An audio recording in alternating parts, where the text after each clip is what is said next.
Приветик, дорогие друзья, с вами, как всегда, Яна, вы на канале Na'Vi Apex Legends, и сегодня вместе с нашей медиакомандой мы находимся во Львове. А приехали мы в это чудесное место для того, чтобы вытащить на интервью, пожалуй, самого опытного игрока нашей команды, просто лучшего из лучших, господина Хрони. И вот он уже идет, кстати, поэтому подписывайтесь на канал, чтобы ничего не пропустить. Приветик. Здорово. Приветик. Как вообще твое настроение перед интервью, как дела? Прекрасно. Насколько я помню, по всем нашим видео, тебя не так уж часто можно видеть на улицах Львова. Конечно. Но в любом случае, я рада наконец с тобой встретиться в офлайне, тем более нам есть что с тобой обсудить. Но давай для начала объясним нашим зрителям, где именно мы находимся.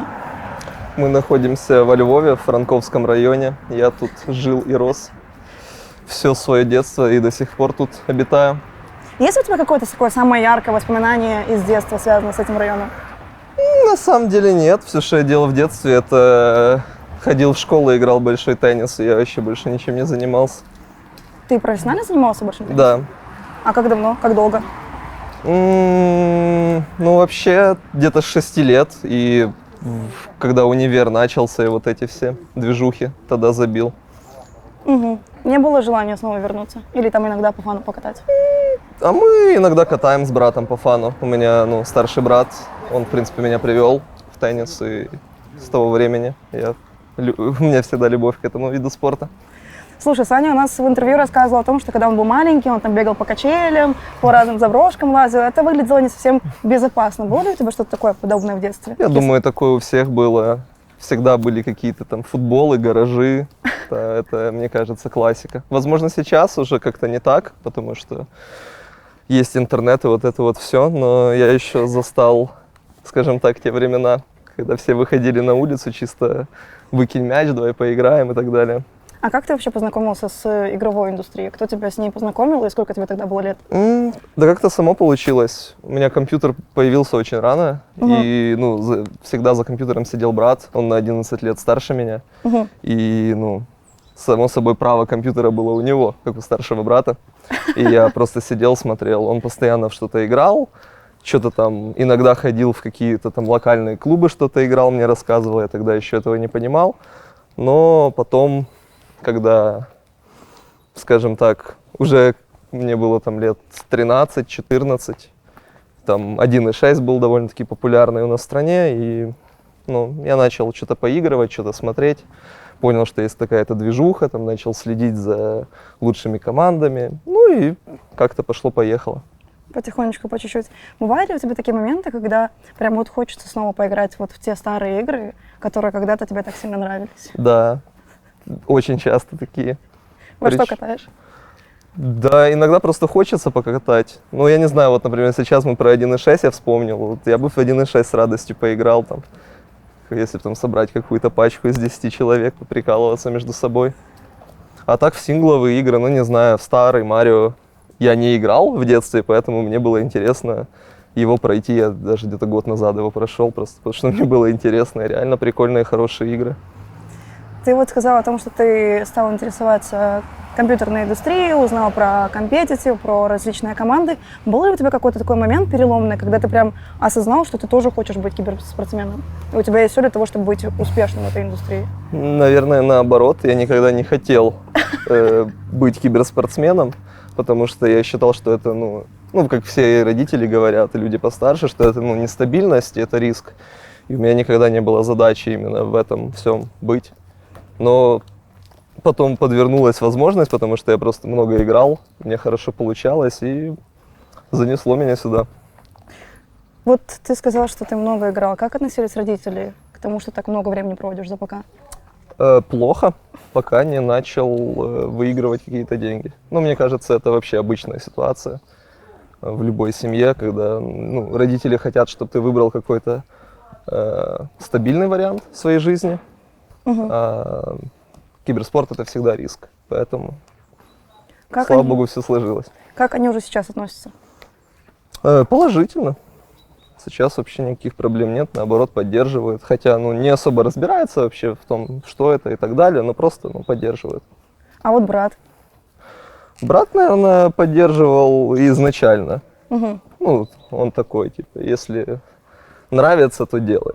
Поэтому брат всегда, в принципе, поддерживал. Он такой не выступал гарантом? Типа, родители, все хорошо, киберспорт — это будущее, все будет нормально, дайте ему спокой. Ну, я думаю, в каких-то случаях выступал, но тоже, наверное, переживал, чтобы, ну, всегда заботился, чтобы у меня был, скажем так, план «Б». Типа, если ты хочешь, ты делай это, занимайся любым делом, но должен быть всегда план «Б», потому что всякое может быть. И вот прямо сейчас что-то мне подсказывает, что мы подошли к школе, где и учился Дима, правда? Да, я тут провел, скажем так, большую часть своего детства. Офигенная школа, здесь я выучил английский и, в принципе, завел много друзей, с которыми до сих пор поддерживаю контакт. Это гимназия международных відносин имени Василя Стуса. А какой самый любимый предмет был в школе, помимо английского? Математика. Математика? А как в целом с оценками у тебя обстоят дела? Ну, обстоят, как будто бы ты сейчас еще... С математикой и английским все было хорошо, с остальными не очень. Просто не нравилось, не было интересно, либо... Ну, как я рассказывал, я очень много пропускал из-за соревнований. И, скажем так, когда мне было не впадлу, я учился, и все было хорошо. А чем я становился старше, тем становилось впадлу. Я уже плохо учился, и только предметы, которые мне легко давались, типа математики, я закрывал успешно. С другими были иногда траблы.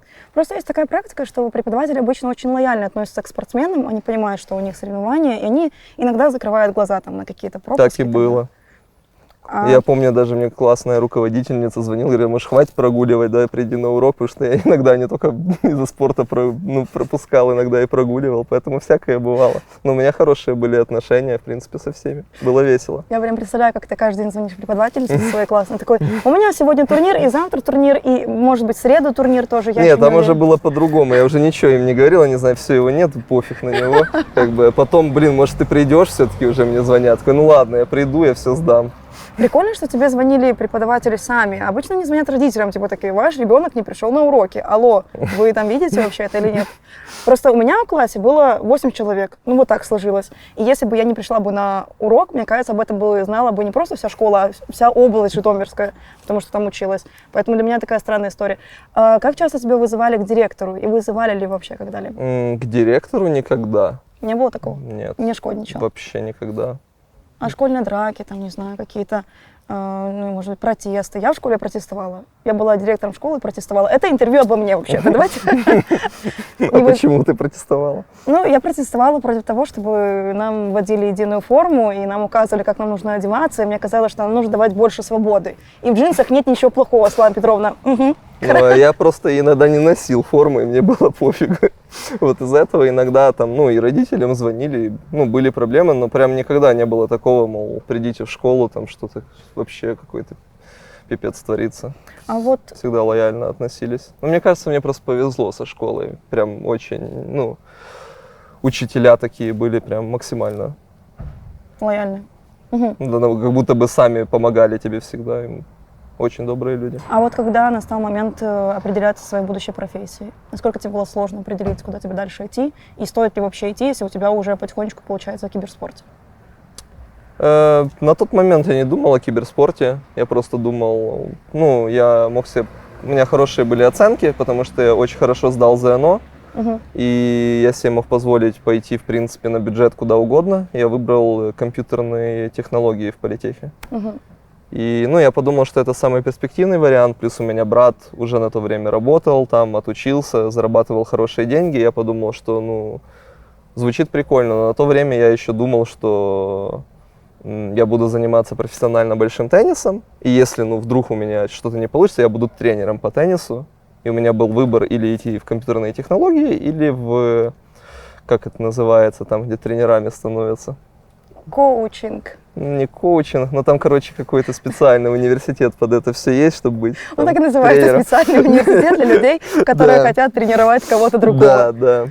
Поэтому, ну, вот был выбор между этими двумя. Я решил, что тренером можно стать в любой момент, потому что если у тебя хорошая репутация и, ну, ты хорошо играл, ну, как в теннисе так было, то ты можешь найти людей, которые захотят у тебя брать уроки и так далее. Уже на то время, ну, я иногда мог там за деньги поиграть с кем-то или что-то в этом духе.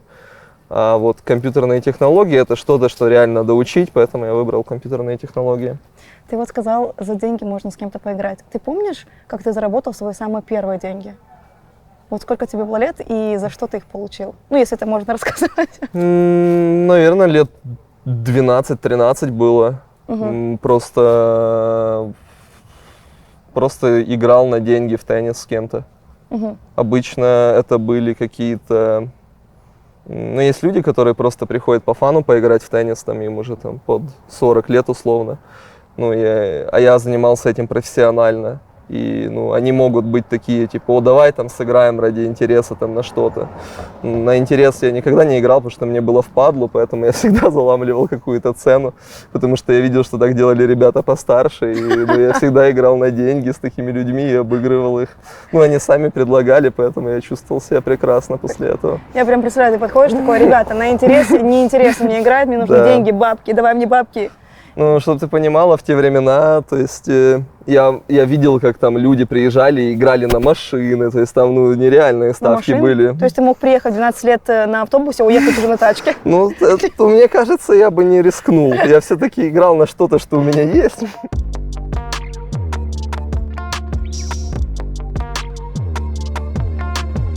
Мы уже переместились в другую локацию, это парк имени Франка, это очень-очень красивое место. Как часто вообще здесь гуляешь? Когда учился в политехе, мы сюда часто ходили с друзьями там, или, ну, когда после пар или между пар просто прогуляться, потому что и просто ходили в центр через этот парк.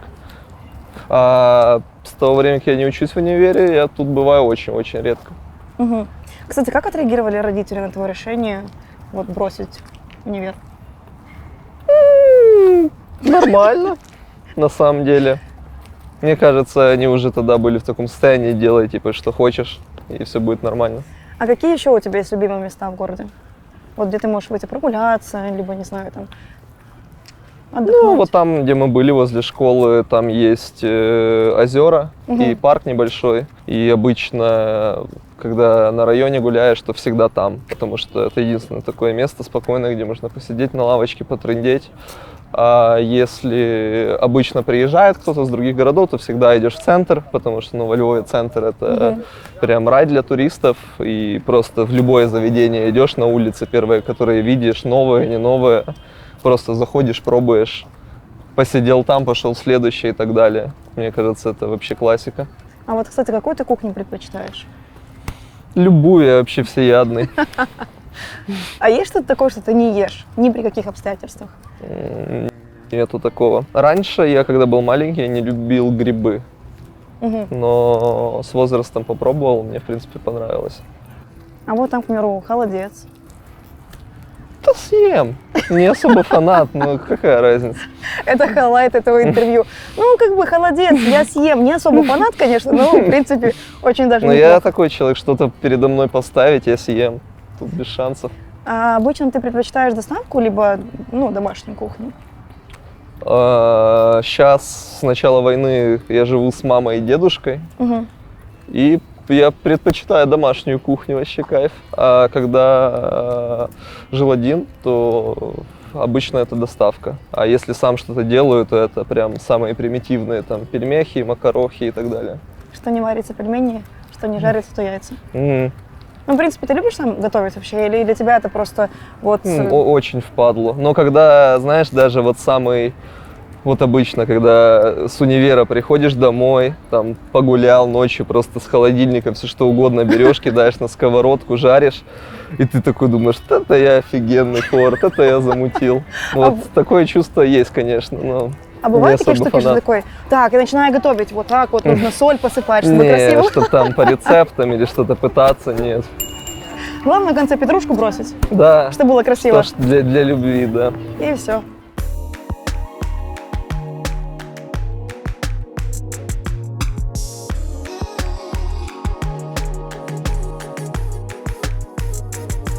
Вот рассказала, во что ты играл, когда был маленький, и во что ты играл уже в более сознательном возрасте.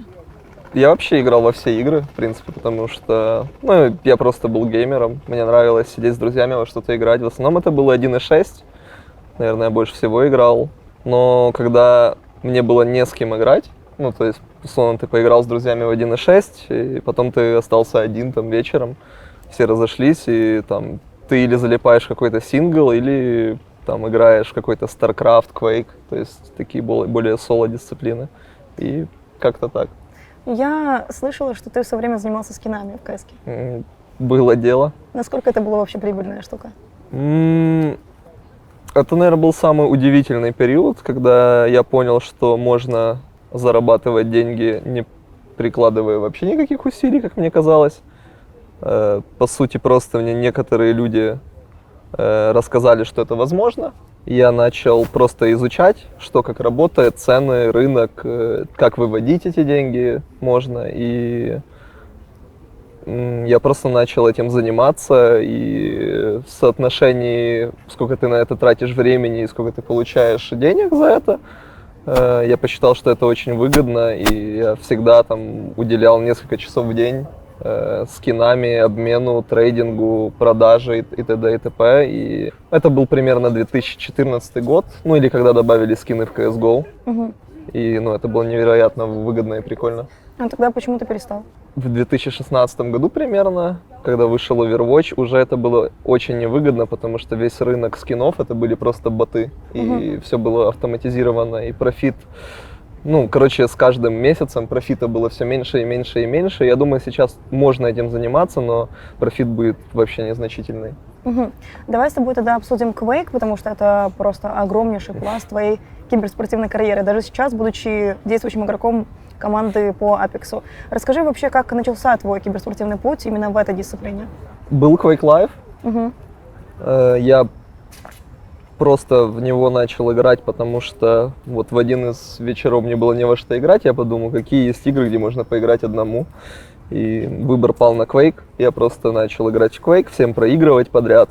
А потом я увидел, что есть анонс какого-то лана по Quake'у в моем городе. И я решил, где-то там за полгода до этого лана, думаю, поиграю полгодика, посмотрим, что из этого получится. И начал играть чуть посерьезнее. Это был примерно 2012 или 2013 год, точно не помню. Тебе сразу понравился Quake или нужно было все-таки приноровиться? Мне понравился Quake, но Quake очень такая специфическая игра, где есть и дуэльные режимы, и командные. Изначально, когда я начал играть в Quake, я играл в дуэли, потому что мне казалось, что это только дуэльная дисциплина. Но потом хорошие ребята из Украины, с которыми я просто познакомился, играя, мне рассказали, что чел, зачем ты играешь эти дуэли, давай поиграем там Team Deathmatch там, или еще что-то. Я начал играть в командные дисциплины, и тут мне реально понравилось. Я уже начал вместо 1.6 с друзьями идти играть в Quake командные дисциплины. Мне реально зашло. А что это была за команда? На то время неплохая украинская команда, она вроде называлась как-то Skills United, полное название. Там играли BZD, Extreme, Vendigo. Это 4 на 4. Они меня просто позвали вместе поиграть. Я играл с ними, было весело. Они там мне, по сути, учили, рассказывали, что надо делать, почему. И мне нравилось. Это был прикольный период в моей жизни. У тебя просто огромное количество достижений в Quake, как и в соло, так и командные достижения. Это и чемпионат мира, и тот же DreamHack. А расскажи про самый какой-то яркий турнир, либо период твоей карьеры, который запомнился больше всего. Наверное, самый яркий — это победа на чемпионате мира. Это, в принципе, то, как я вообще попал в киберспорт, потому что то, что я там играл турниры онлайновые, это все было больше по фану. Я никогда не хотел заниматься этим, прям 100%, по-серьезному. Но вышел новый Quake в 2017 году, и я в него просто поигрывал по фану. И меня звали на чемпионат мира очень неплохие европейские команды, но я отказывался, аргументируя это тем, что по Quake'у там условно один турнир в год с призовым $20 000, как было в Quake Live, и мне это не интересно. Но потом выкатывают анонс, что призовой будет $1 000 000. Другое дело. Я это пересмотрел, и одновременно с этим мне предложили играть, как по мне, лучшей европейской команде, с такими самыми, наверное, скилловыми игроками из Quake Live. Это как раз Team 2Z. Да, это был Clouds, Latromi и Seven Я долго не задумывался, когда они мне предложили посерьезки с ними играть, и я сразу же согласился. Потому что, я подумал, что это, заявка минимум на топ-3, Ну, а в лучшем случае выиграть можно. Какие в тот момент были эмоции? Да, на самом деле, самая главная эмоция была это визы получить в то время, потому что там был один непростой момент, что квалификация на чемпионат мира проводилась в Англии, а сам финал в Америке. И мне в Англию не дали визу. То есть именно квалификацию, моя команда играла без меня. Мне нужно было получить визу в Америку, а как-то после отказа от Англии, ну, уже страшно было, что вдруг, ну, отказ, там, Ну да. теряешь, ну, там, потенциальные большие деньги и так далее. Но все сложилось хорошо. Мы, правда, мало тренировались именно перед самим турниром из-за того, что ребята ездили в Англию с заменой, им нужно было тренироваться с заменой. Но когда мы вместе собрались, все у нас начало хорошо получаться, и все нормально было. И вообще, этот период, наверное, самый прикольный, потому что, грубо говоря, мы за 3 месяца до турнира просто собрались, каждый там сказал, что он хочет делать, там расписание, все четко, там тренировки, то есть очень такой был профессиональный подход, то есть там с праками, с разборами демок, вводов, каждый там что-то свое привносил в команду. Конечно, и ссоры были, потому что каждый хочет играть по-разному, но именно этот период, этот именно процесс тренировок, наверное, самый прикольный в моей карьере, потому что, во-первых, это все получилось, и именно чтобы 3 месяца так плотно тренироваться, мне кажется, больше таких периодов у меня не было. Всегда были там за 2-3 недели до турнира ты плотно готовишься, а тут прям 3 месяца плотных тренировок, это было что-то нереальное. В какой момент в твоей жизни появился Apex вообще? Это уже был... изначально Apex был интересной дисциплиной, в которой играли многие. И, вообще, просто новый Battle Royale, все в него играют. Это был 2019 год, начало. В то время я еще играл в Quake. В Quake были турниры, поэтому я не хотел переходить в Apex, но играл в него. Потом был такой момент, что мне Клав с Сайфером предложили поиграть вместе в Apex и условно даже пойти в Нави в то время. Я, в принципе, сказал, ладно, go. Типа, Quake не выглядел таким перспективным, как Apex на то время. Но потом что-то пошло не так. Мне сказали, не, забей, мы там будем третьего, другого искать. Короче, меня набрили. По каким причинам до сих пор не понимаю, если честно, наверное, они были. И, я просто остался играть в Quake, в Pro-лигу. И в Apex там один Twitch Rivals сыграл, потому что меня позвали. Сайфер как раз позвал. Да, это был Twitch Rivals с Сайфером, потом на TwitchCon поехал, там играл с Клавзом и... Вы очень круто отыграли тогда.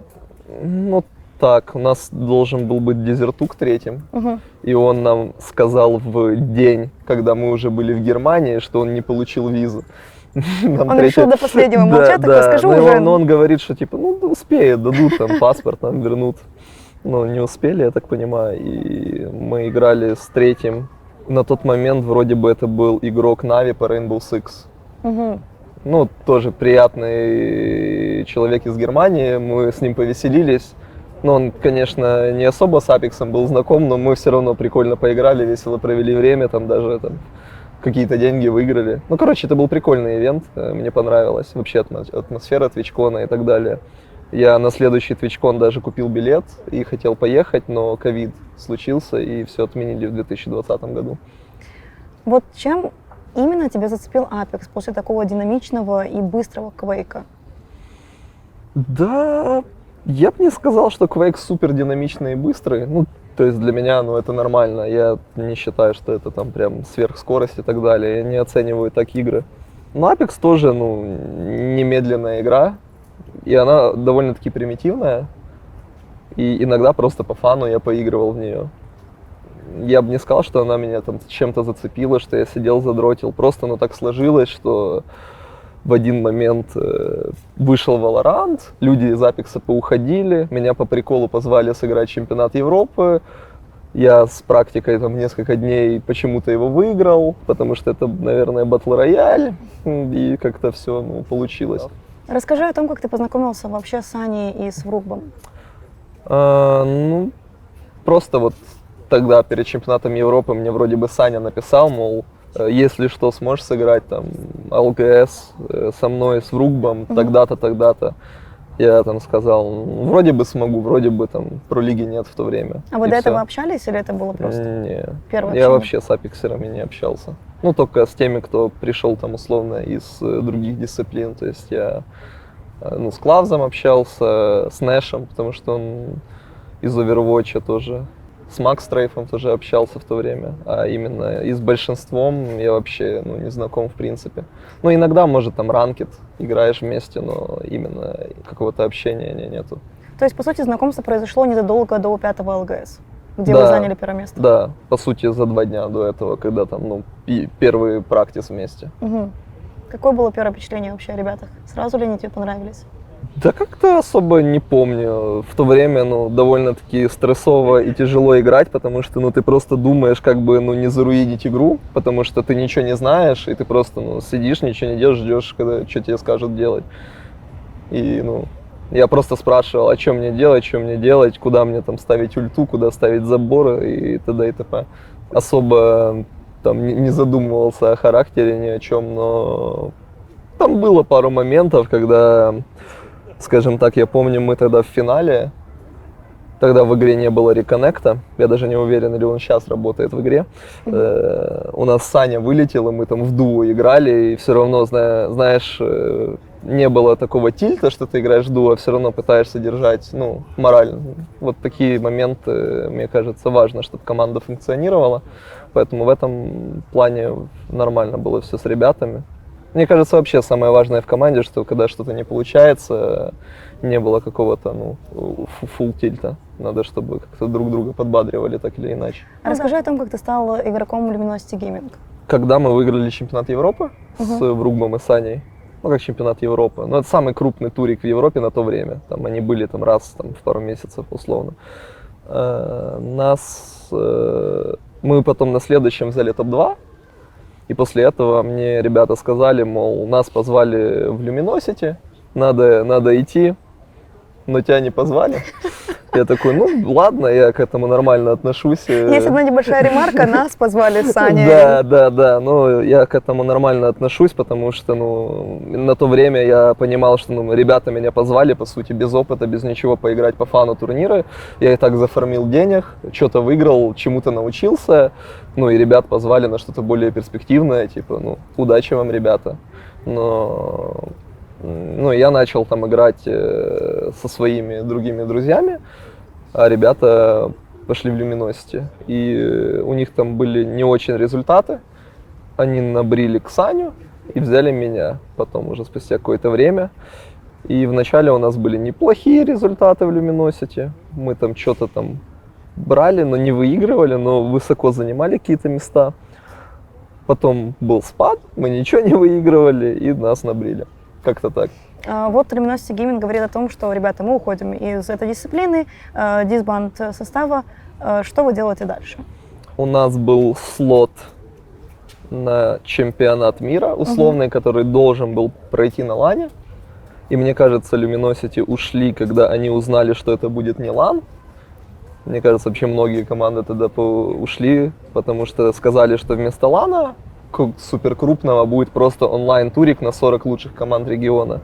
Я точно помню, что мы очень расстроились, потому что целый год все играли за поинты, чтобы попасть в топ-9 Европы, потому что только 9 слотов было. И мы были вроде бы на 8-м месте по поинтам, при том, что у меня поинтов вообще не было, потому что я позже пришел в команду. По сути, эти поинты вообще ничего не зарешали, потому что все команды абсолютно прошли на этот чемпионат. И как будто бы в этом не было никакого да, абсолютно смысла. ну так и есть, не было смысла, потому что все прошли на этот чемпионат мира. И перед чемпионатом мира со мной связались Maestro. Я за них до этого играл в Quake в 2018 году. И они мне, мол, говорят, там, мы там хотим состав по Апексу. Я говорю, ну я хорошо с ними общался, я им говорю, ну ребята, а зачем вам это? Говорят, ну мы хотим попробовать. Ну ладно, пусть так будет. Там поговорили про условия. Я говорю ребятам, ну мне там предложили такое, это хорошая арга, я уже с ними работал, типа, все будет нормально. ребята согласились, и мы пошли играть. И вроде бы чемпионат мира мы уже играли под тегом Маэстро. Может, я путаю, может, мы после чемпионата мира подписались, но мне кажется, что это было перед чемпионатом мира. Ну, условно, региональный чемпионат мира, то есть это был чемпионат Европы. Там мы провалились, потом началась пролига. И вот на пролиге у нас все хорошо сложилось, мы прошли на LAN, и его отменили. После этого я сказал, что я понял, как это работает. Если мы куда-то проходим, LAN отменяется. Если мы не проходим, LAN не отменяется. И, в принципе, до сих пор это так работает. Звучит как какая-то закономерность. Мне Да. кажется, что все участники такие: господи, лишь бы Нави не прошли, лишь бы Нави не прошли, если не пройдут, не будет. Может, так и есть. Но я надеюсь, что в скором времени это изменится в другую сторону, противоположную, и будет наоборот. Если Нави проходит, значит LAN 100% будет. Вот как раз мы пришли к тому моменту, как вы стали частью организации Natus Винсеры, и сложно сказать, что, по сути, это твое первое появление в нашей организации, так как ты ранее уже выступала под нашим контегом, хоть и стендами. Какие вообще у тебя в тот момент были эмоции, когда ты узнала, что прилетел инвайт? Саня нам рассказывал о том, что это было в 3 часа ночи, вы там все собирались, обсуждали. Какие лично у тебя были эмоции? Если честно, я вообще не помню. Но я просто помню, что мне Влад, наш менеджер, написал, мол, мы там ищем состав, там тыры-пыры. Ну и мы просто это обсудили, потому что в то время мы были на контракте у Маэстро, то есть это был трансфер, поэтому нужно было договориться, вот это вот все, но вроде все гладко прошло, потому что и Маэстро хорошие ребята, и Влада я знаю уже миллион лет, поэтому все нормально. Ты параллельно с турнирами по Апексу немного еще и катал Quake, я имею в виду турниры. Насколько вообще сложно совмещать одновременно две киберспортивные дисциплины? На то время уже у меня был full фокус на Apex. В Quake я подзабил, когда начался ковид, потому что нету LAN-турниров, а онлайн Quake он очень специфичный, очень много зависит от интернета, и у меня интернет не самый лучший, в онлайне я вообще всегда все проигрывал. И по сути все, как я играл в Quake, это я в онлайне проигрываю, просто тренируюсь, потом на лане что-то у меня получается. Когда пролига перешла в онлайн, я тут же просто проиграл все игры в регулярном сезоне, потерял свой слот. Но это все срослось с тем, что меня в Апексе взяли тогда, все у нас получалось, я решил просто перейти на Апекс и не париться, потому что Quake все-таки меня более привлекает командные дисциплины, а в то время Quake уже был только дуэльный, поэтому переход состоялся так, нормально. Я не совмещал, Quake условно для меня был как отпуск. То есть в Quake всегда есть чемпионат мира, и всегда на него есть открытые квалификации. И просто я перед квалификацией, сыграл квалификации, если прошел на чемпионат мира, чуть потренировался, сыграл, там будет как будет. И в то время, когда играл за Маэстро в Apex, я прошел на чемпионат мира, но я почти не тренировался, я просто там отлетел в первом раунде. Просто поучаствовал. Это был онлайн чемпионат мира, и в онлайне не везет мне, поэтому я там без шансов отлетел. Да. По поводу чемпионата мира. Совсем недавно ты участвовал в чемпионате мира по Quake, который проходил в офлайн формате в Бухаресте. И ты, по сути, единственный игрок, которому разрешили играть удаленно онлайн. Потому что ты физически из-за войны в стране не смог бы присутствовать на этом ивенте. Как это вообще произошло? Вообще, в целом, как я решил, что я должен сыграть. Последние игры по Апексу у нас в пролиге были в марте. Мы там провалили сезон пролиги. После этого, вообще турниров нет, ничего нет, только там еженедельные турниры на $200. Но мы их играем, конечно, но как таковых тренировок или скримов в Европе нет. Поэтому, просто там заходишь, поддерживаешь форму и ждешь следующей пролиги. И тут анонс Quake, что это LAN-турнир. Делать нефиг. Лучше во что-то играть и как-то мотивировать себя. И я такой думаю, сыграй-ка квалификацию. Как обычно, без тренировок я прихожу на квалификацию и отлетаю там в нулину. Я такой думаю, я уже слишком много пропустил, наверное, надо потренироваться. К следующей квалификации я там 2 недельки уже поиграл, довольно-таки комфортно ее прошел. Были ли у тебя какие-то проблемы технического характера с серверами, с пингом? У меня часто в Quake проблемы, потому что у меня не самый лучший интернет. И вообще, мне кажется, с февраля он работает еще хуже, чем обычно. Но в целом все прошло гладко. Единственный дискомфорт был это то, что они хотели, чтобы выводить мою вебку во время игр. А в эти дни было плюс 31 градус, у меня нет кондиционера. Вот это было тяжело одеваться, чтобы играть в форме на каждый матч. Потом только матч закончил, раздеваешься, сидишь такой, фу, как я устал. Кто читает и следит за телеграм-каналом Димы, то, наверное, прочитал о том, что, ребята, начинается стадия, где мне будут показывать по вебке, придется одеваться. Да, когда я был там в лузерах в первых раундах, то я там с кайфом играл без вебки, просто сидел, кайфовал. И по итогу у нас топ-8, как по мне, это очень неплохой результат, хотя если брать твой ТГ-канал, твой комментарий, ты не очень доволен этим результатом. Если абстрагироваться вообще от, скажем так, результата, какие вообще впечатления от этого турнира? Это как свежий глоток воздуха, наверное, в ожидании Апекса. Это очень прикольно, что ты можешь хоть что-то поделать, потому что, по сути, все полгода АФК в тарелку и просто сидишь на негативе.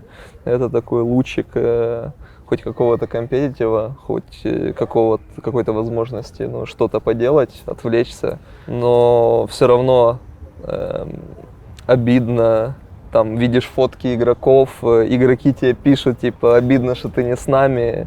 В эти моменты обидно, но все равно приятно, что хотя бы так. Даже было максимально приятно, что некоторые люди из PGL стаффа писали в Discord, говорили, типа, обидно, что тебя тут нет, потому что я уже был в PGL, в их студии, там же, где LAN проводился в 2018 году, и они меня помнят, такие приятные микромоментики. Если я не ошибаюсь, что разработчик, что турнирные операторы, как только началась война в Украине, они не остались в стороне и ввели, скажем так, свои санкции по отношению к российским игрокам. Что конкретно они сделали? Они просто, если у тебя гражданство РФ или Беларуси, до свидания, ты не можешь участвовать в пролиге. И, в принципе, все, у тебя нет никаких альтернатив. Поэтому все российские и белорусские игроки были кикнуты. Это было их решение, и мне кажется, это решение Microsoft, потому что Microsoft владеет беседкой и Quake'ом, и всем на свете почти. Смотри, вот ты написал еще в своем ТГ-канале, что у тебя достаточно много свободного времени для того, чтобы подготовиться, и, возможно, даже снова залететь в пролигу Quake'a. Планируешь ли ты больше времени сейчас уделять Quake'у? Это зависит больше от Apex. Я хочу все-таки играть в Apex, потому что это командная дисциплина. А Quake это так, повеселиться. И вот есть свободное время, нету турниров по Apex, почему бы не сыграть по фану. Но именно регулярно играть, тренироваться в Quake, у меня таких планов нет. Если опять будет там возможность сыграть турнир, или даже залететь в пролигу, просто чтобы там раз в 2 недельки играть один матч. В принципе, если мне расписание позволит, почему бы и нет. Потому что, хоть, конечно, там многие недовольны, там, что я там могу не тренироваться или как-то на пофиг сыграть свои игры, но, мне весело, если хочу, играю, правильно?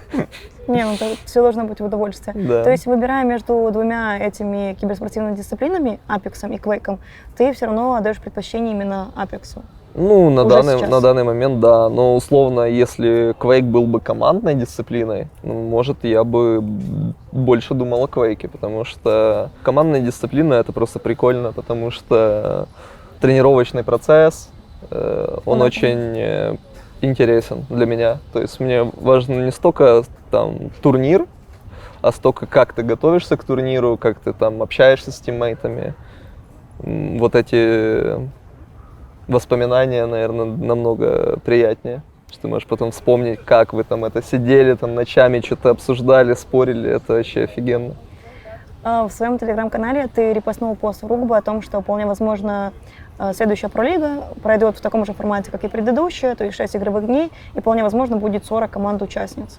Как ты в целом относишься к такой информации, и появилась ли какая-то новая информация на данный момент о пролиге? Нет, новой информации нет. Все, что мы слышим от eSports менеджера, то, что нету анонсов.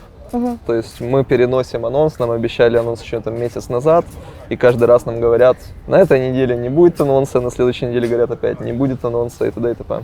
Но в целом формат, как для игрока, невероятно скучный, потому что ты всего 6 дней играешь за 3 месяца.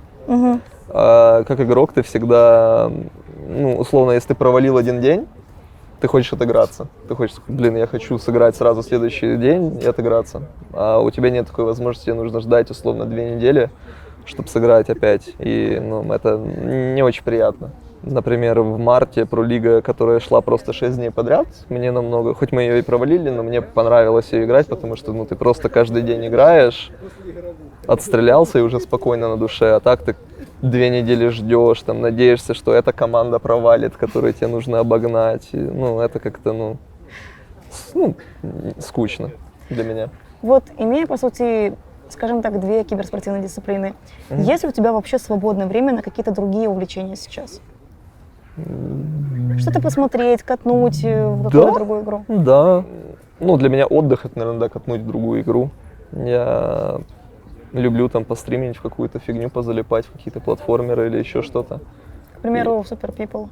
К примеру, Super People. Я не люблю там играть по 12 часов условно. Даже когда я в Quake готовился к чемпионату мира, у меня график был, что я играю не больше 4 часов в день. Я лучше поиграю там 2 часа, сделаю перерыв, потом поиграю еще 2 часа, а вечером там посмотрю какие-то записи или там... Я люблю вообще созваниваться с другими игроками по Quake и обсуждать там какие-то моменты. То есть, ну, мне кажется, мне это больше помогает, чем просто 12 часов играть. Мне кажется, что качество важнее, чем количество. Ну, как минимум в моем подходе. В свободное время я себе могу позволить что-то поиграть там или пойти выйти куда-то в центре, поддержать малый бизнес во Львове. Вот как раз по поводу Super People. В последнее время ты довольно-таки много и активно в него катал, до того, как его не закрыли, скажем так. И не просто катал, ты еще участвовал в разных турнирах внутренних. Расскажи, чем тебя так сильно зацепил Super People? Потому что, по моему личному мнению, это тот же PUBG, только другого разработчика.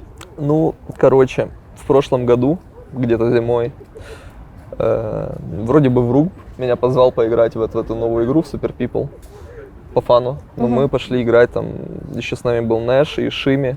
Мы просто вчетвером бегали сквады и убивали всех кнопками. Мы посчитали, что это довольно-таки забавно, и умирать от кнопок, и убивать кнопками. Я не знаю, мне нравятся игры, где очень необычный баланс, скажем так. То есть как будто бы все дисбалансно, и это в этом хаосе довольно-таки забавно разбираться, что-то придумывать. И мы там условно недельку-две поиграли, пофанились и забыли об этой игре. И она ушла на перерыв. Потом новая волна бета, и говорят, 2 недели турниров, каждый день встроенные турниры в игру, дусы. Приходите играть, да, там 75 тысяч призовой. Ну, там, правда, непонятно, был это на регион или общий, но оказалось общий, на Европу 20 тысяч в день выделялось. И вот мы 2 недели каждый день. Ну, я, правда, пропустил парочку из-за Quake'а, все-таки пришлось чемпионат мира сыграть, это мне подруинило мою карьеру в Super People. И да, в Super People, к сожалению, я ничего не смог выиграть, но это было забавно, каждый день играть, что-то придумывать. Там были и дуосы, потом... Мне вообще нравится, что разработчики просто довольно-таки обосновывают все свои решения. То есть они сказали, мы не знаем, что делать от первого лица вида или от третьего, поэтому каждый день будут разные турниры. Ну, логично. Потом мы хотим попробовать сквады, мы хотим попробовать соло-турниры, и просто пробуют. Вот мне нравится такой подход разработчиков, что мы просто хотим что-то попробовать. И если они будут работать над игрой, может, там есть какой-то успех. Но я не думаю, что она выстрелит или будет какой-то на уровне того же PUBG, или Apex, но у нее может быть свое комьюнити и своя ниша. А планируешь ли ты снова играть в Super People, как только она в октябре выйдет? Ну, если будет время и если там будут турниры, почему бы не пофаниться? Мне кажется, довольно-таки прикольно. То есть там каждый турнир, по сути, 3 часа времени занимал в день, это не так уж и много. Плюс это веселый контент на стрим. А вот чьи стримы ты смотришь обычно? За кем следишь на Твиче? Я смотрю только Доту и спидранеров. Мой любимый стример NemStreets8, он стримит раз в год. Прекрасный контент. А так, дотеров смотрю, там Топсона, когда он подрубает, например, или еще каких-то скилловых игроков. Ты следишь за Дотой? Да. Я вообще за всеми, наверное, дисциплинами смотрю подряд, но именно если мы говорим про какие-то стримы, то это, наверное, будут стримы дотеров и спидранеров. А на Ютубе что смотришь? Какой контент там? Развлекательный, научно-популярный? Очень редко. Ютуб вообще открываю. обычно просто открываю там наши видосы, просто комментарии почитать. Я даже наши видосы не смотрю. Спасибо. Я просто, Спасибо. я не могу смотреть на себя и слушать свой голос, я просто открываю комментарии, негативные читаю и улыбаюсь. Так себя развлекаю. То есть на нашем канале сегодня появится еще одно видео, которое ты не посмотришь, получается так? Но прочитаю комментарии. И негативные комментарии намного веселее читать, так что я жду. Не, ну подождите, не слушайте, пожалуйста, Диму, пишите хороший комментарий, потому что я читаю Не, хороший можете писать, ну ставьте лайки там, но негативные комментарии нормально. Главное, чтобы не смешные были, не топорный и негатив, а как-то там, ну, с юморком. Да, поэтому пишите побольше комментариев, потому что как минимум один игрок в нашей команде их точно читает. Или вы все, наверное, читаете? Я думаю, все читают все комментарии.